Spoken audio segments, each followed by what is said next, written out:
আসসালামু আলাইকুম ভিউয়ার্স, আপনাদের সামনে আজকে একটা প্রিমিও গাড়ি নিয়ে আসলাম। প্রিমিও গাড়িটা হলো এসি চেম্বার লিক। এই এসি চেম্বার লিকের জন্য আপনার এই 1 মাস 15 দিন পর পর যে গ্যাস চার্জ করেন, এই গ্যাসটা যে বের হয়ে যায়, তো এই গ্যাসের সলিউশনটা আমাদের কাছে পাবেন। এটা হলো আমরা এখানে একটা এই গাড়ির নিচে বক্সে এটার কাজ চলতেছে। দেখেন এখানে একটা কুলিং চেম্বার থাকে, তো ওই কুলিং চেম্বারটা আপনাদের সামনে তুলে ধরবো হয় না। ওই কুলিং চেম্বারটা যখন লিক হবে তখন আপনার এসির গ্যাসটা 15 দিন 1 সপ্তাহ পর এই গ্যাসটা বের হয়ে যাবে। তো আমরা অনেকেই অনেক ওয়ার্কশপে যাওয়ার পরে দেখা গেছে যে ওই গ্যাসটা চার্জ করার পরে কোথাও মানে প্রেশার দেওয়ার পরে কোথাও লিক পাওয়া যায় না। তো ওই লিকটা খুঁজে বের না করতে পারলে অনেক সময় দেখা গেছে যে এই চেম্বারটাই লিক থাকে। আমরা এই চেম্বারটা বাইর করার জন্য প্রস্তুতি চলতেছে। এই চেম্বারটা বাইর করতে গেলে এই ড্যাশবোর্ডটা মোটামুটি খুলতে হয়। তো অনেক সময় অনেক গাড়িতে না খুললেও হয়, নিজটা বের হয়ে যায়। তো এটারে আমরা প্রিমিও প্রায় এটা 16 মডেল গাড়ি। এই 16 মডেল গাড়িটার দেখেন কি অবস্থা করছি। তো এটা ভয় পাওয়ার কিছু নাই, এটা আমরাই আবার ফিটিং করবো। আমরা খুলছি, আমরাই ফিটিং করব। তো এটার সাথে দেখেন এই চেম্বারটা ওই সাইড দিয়ে বের হবে। এটা খোলার জন্য এখানে একটা ব্লোয়ার বক্স আছে। এই যে এটা দেখেন, এটা থেকে এসির বাতাসটা বের হয়।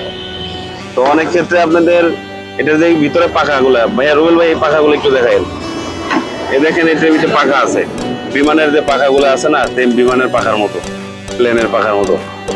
তো এই পাখাগুলো ময়লা হইলেও অনেক সময় দেখা গেছে আপনারা ভিতরে বাতাস পান না, ঠান্ডা কম হয়, ঠান্ডা হয় আবার হয় না, ঠান্ডা মাঝে মধ্যে হয়ে ছেড়ে দেয়।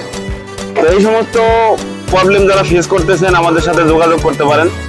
যোগাযোগ করলে আমরা আশা করি আপনাদের এই সমাধানের জন্যই আছি এখানে। তো এই দেখেন এই আমরা এখন ড্যাশবোর্ড মোটামুটি চেম্বারটা বের করার জন্য, ওই চেম্বারটা বের হয়ে গেছে অলরেডি। তো যার জন্য অপেক্ষা করতেছি এই চেম্বারটা বের করার জন্য। এই চেম্বারটা দেখেন অলরেডি টান দাও।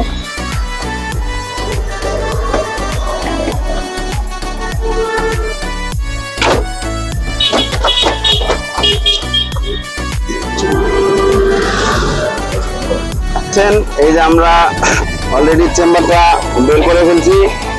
এটাই হচ্ছে কুলিং চেম্বার, যার জন্য এত কিছু খোলা লাগছে। দেখেন এই ড্যাশবোর্ডটা সম্পূর্ণ খোলার একমাত্র কারণ হয়েছে এই চেম্বার। এই কুলিং চেম্বারটা খোলার কারণ, এই কুলিং চেম্বারটা যখন লিক হয়ে যাবে, হ্যাঁ, তখন আপনার এইটার গ্যাসটা 1 মাস 1 সপ্তাহ বেশি থাকবে না। তো এই কুলিং চেম্বারটা খুলতে হইলে আপনারা অনেকে ভয় পান যে কার দিয়ে খোলাবো, একজন টেকনিশিয়ান, ভালো একজন টেকনিশিয়ান দরকার। তো আপনারা আমাদের কাছে আসতে পারেন, নিঃসন্দেহে আসতে পারেন। দেখেন আমাদের মাত্র 15 থেকে 20 মিনিটের মধ্যে আমরা এটা ড্যাশবোর্ডটা খুলে এই চেম্বারটা বের করে ফেলছি। তো কুলিং চেম্বারটা এরকমই হয়। দেখেন লিকটা করছে শিওর, এই যে এখান থেকে তেল বের হয়ে গেছে। এই তেলটা বের হওয়ার কারণে মানে এটা এখান থেকে গ্যাস বের হয়েছে, শিওর হয়ে গেলাম। তো আমরা এখন এটারে রিপ্লেস করবো, চেঞ্জ করে আরেকটা চেম্বার লাগাবো এখানে। এটাকে আগে ওয়াশ করবো, যখন আমরা আবার পুনরায় ফিটিং করব। দেখেন এটার নিচে কি কি থাকে পুনরায় ফিটিং করার সময়, এটা আমরা আবার দেখাবো। এই ড্যাশবোর্ডটা কমপ্লিট করার পরে আপনাদের সামনে দেখাবো।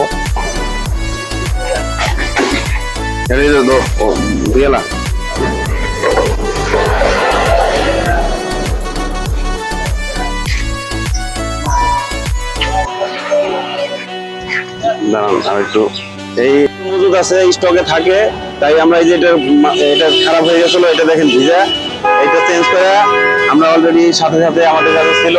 তো আমাদের কাছে এগুলো আছে, আসলেই সাথে সাথেই পাবেন, আমাদের এখানে স্টকে থাকে অলরেডি। তো আমরা এটা ফিটিং করব। তো ফিটিং করার আমাদের সাথে দেখেন এই যে এটা চেঞ্জ করলাম, ভাই এটা রাখেন। তো এই দেখেন আমাদের এই মালটা 100% রিকন্ডিশন। এখন এই মালটা আমরা ফিটিং করব, আমাদের সাথে থাকুন, দেখতে থাকুন।